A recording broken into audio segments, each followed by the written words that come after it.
Alright, I don't even have a lot of memory on my phone, but this is Jeff Carroll. Welcome to the Sci-Fi Express Lane. I'm going to just show you what it looks like. Man, it's mad raining in Miami. Anyway, I wanted to get this kind of off my chest. This deals with blackness, right? We've been dealing with, comic book community has been dealing with promoting yourself as a black artist, blowing up as a black comic book company. How do you represent yourself and quote unquote still be black? We've had the discovery of black people in MAGA black people in their comic books. So I just want to address like all of that. Like, so for me, I am a black artist. It is what it is. You know, I'm black.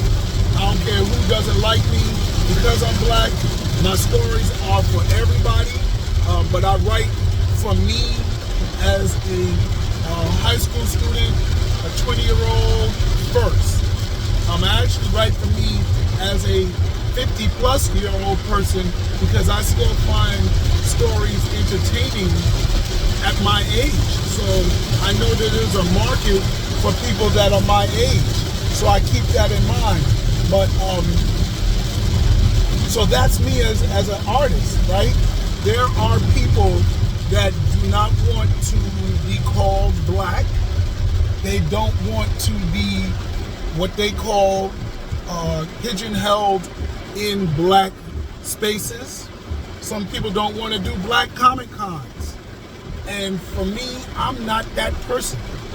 I don't have no problem with you saying that's a black comic book. You saying that Jeff is a black comic book writer. You call me black sci-fi. I think it's beautiful. I think the market is open for me to be as successful as Gene Roddenberry, you know, as Stan Lee. Sheesh, it is what it is. I mean, when Stan Lee and these guys were creating characters, they dominated the market, so nobody said, oh, it's a Jewish writer. You know, his characters weren't Jewish, so they was like, okay, that's a white Jewish writer. So nobody said that's a white book. We all knew Superman was white. You know, we knew Spider-Man was white, but we still liked it. We still read it. That's the same thing that I expect my books to have. I want them to deal with the issues that black people deal with because that's real as well. Black people didn't create their issues, so I don't see any drawback from it. We were talking about some writers and their experiences with taking other roads, right? Taking another road to making it as a success, where they created characters that pretty much disguised their blackness, and they didn't mind their characters not expressing black energy. Maybe they weren't married to black people. Maybe they didn't have black friends. Maybe they didn't take on black issues, right? Or issues relative to, maybe they didn't experience racism in their stories. Maybe they didn't want to defend the quote-unquote black community and wanted to defend America.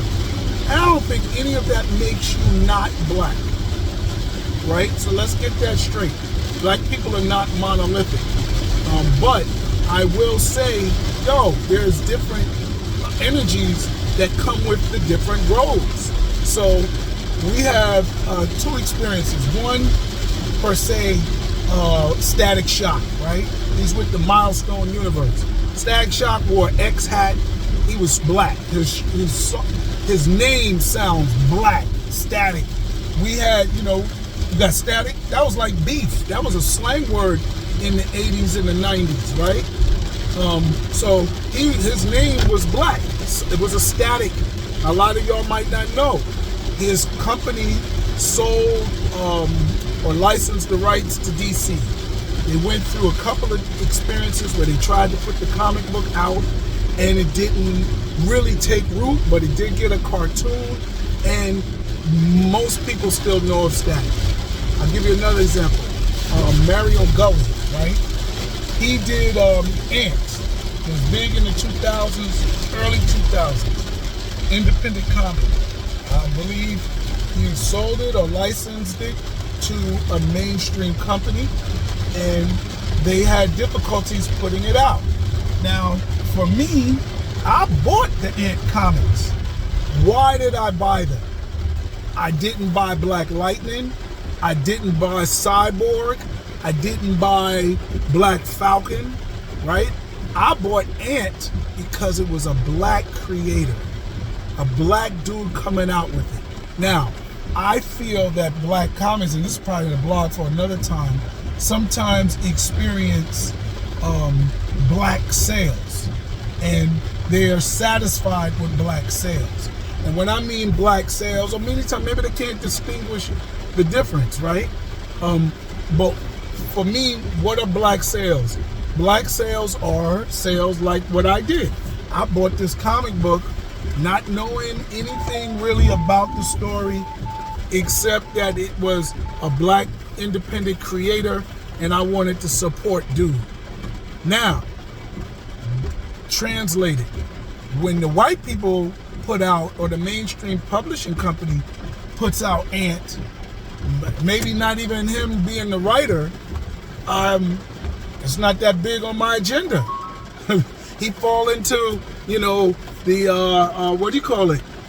The Black Lightning, the Cyborg. Maybe say Cyborg more, because Cyborg really doesn't necessarily do the black issues thing. Like Black Lightning, in at least the TV show, he did a little bit of that, but I didn't read it in the comic book. I don't even know how many runs he had on his own.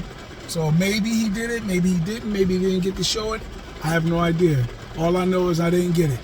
So now we're looking at black on black, blackety black sales, right?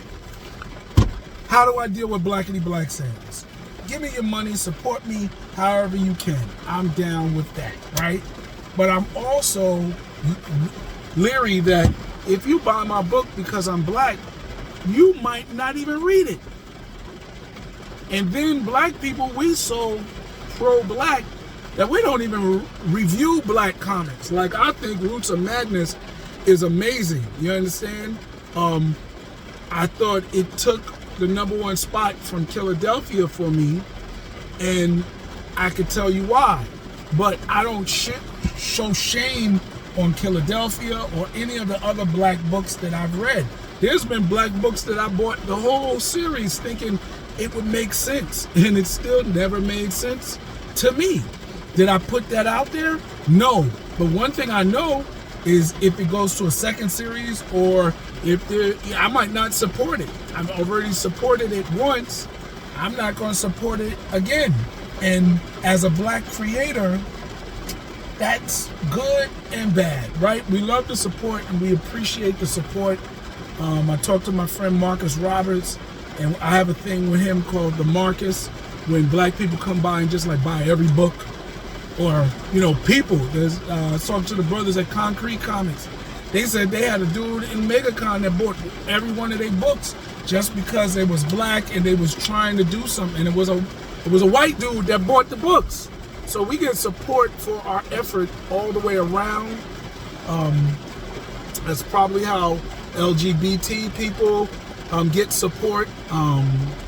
So that's interesting. But for me, how do I deal with a Marcus sale, or somebody say, I just want to buy all your books? I said, well, make sure, do you like horror? Do you like futurism? Do you like paranormal? Do you like humor? Because those are books, and they're my books. But their action story is Last Harlemite, is post-apocalypse. There are people that come up to me and say, I don't like horror.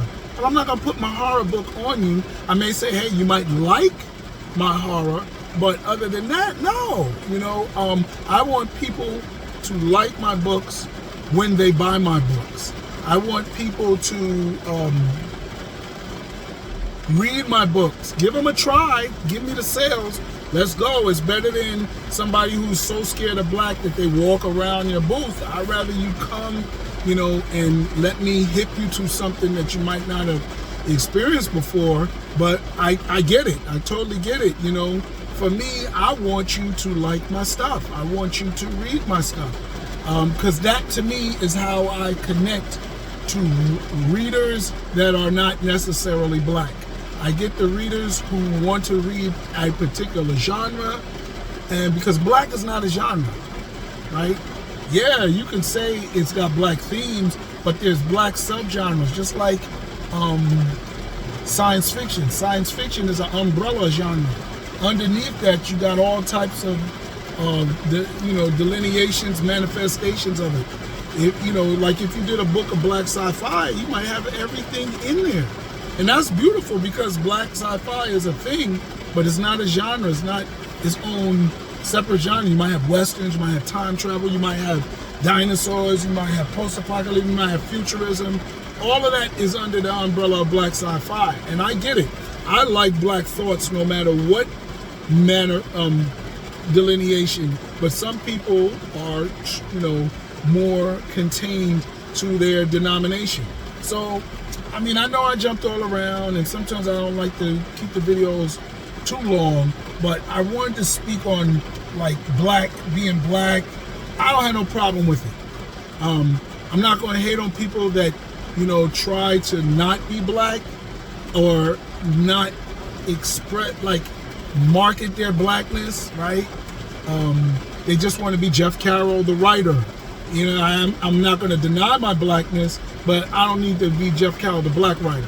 Now, I don't say I'm Jeff Carroll, the black writer either, but I don't mind going to Ekbach and up there with Andre and Motor City, black Comic Cons. I'm down with Greg and them doing their black Comic Con in Atlanta. I'm with all of that. I don't have no problem. Harlem was my best sale. Even though Harlem is gentrified, it still means like a black comic thing. If you understand, shout out to my man Keith. I'm trying to get out there to LA. I think I got the catalog now that can help me make money out there in LA. But I'm down with wherever, black, mainstream, I'm there. And I don't have no problem with it. I don't hate on the people that do. That's how they float their boat. I will say, yeah, it's not a perfect boat either.